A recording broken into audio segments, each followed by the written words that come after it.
يا عم استنى عشان انا رايح اشوف الاتش 7 دي موجوده في اوتومبيلك. انا خايف تخلص، استنى بس دلوقتي هكلمك بعدين. فال اتش 7 العربيه الهايبريد من جريت وول موتورز. انا شايف ان العربيه دي مناسبه جدا للسوق المصري، وهقول لكم ليه كمان شويه.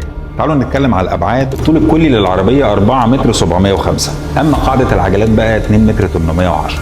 عرض العربيه كامل متر 908، ارتفاع العربيه متر 780. الديزاين كونسبت للعربيه دي هو البوكسنج، او زي ما بنقول كده عربيه مربعه.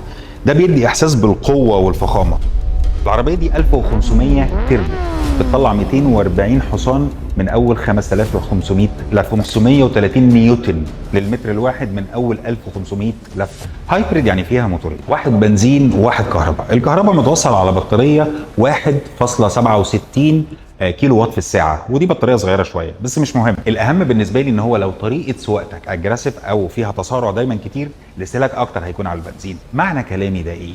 ان انت بتانك واحد تقدر تمشي لحد اكتر من 1000 كيلو متر. حاجه كمان مهمه بالنسبه لنا في العربيه الهايبريد ان الاثنين متوصلين على ناقل حركه DHT، وده بالنسبه لي مهم جدا علشان التسارع وتوفير البنزين في نفس الوقت. تعالوا بقى نتكلم على التصميم الداخلي. بصوا واخدين بالكم من مقبض الباب؟ قوه. واخدين بالكم من عصايه الفتيس؟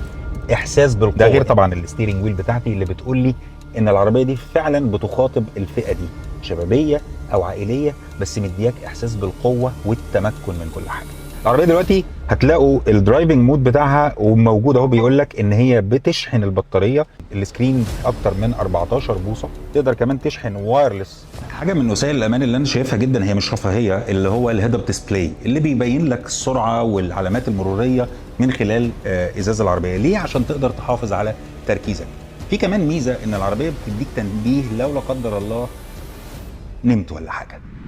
نقدر نغير وضعيه القياده من خلال البكره اللي فيها التحكم دي. الجنط بتاعها 19 بوصه، وده جنط رياضي جدا.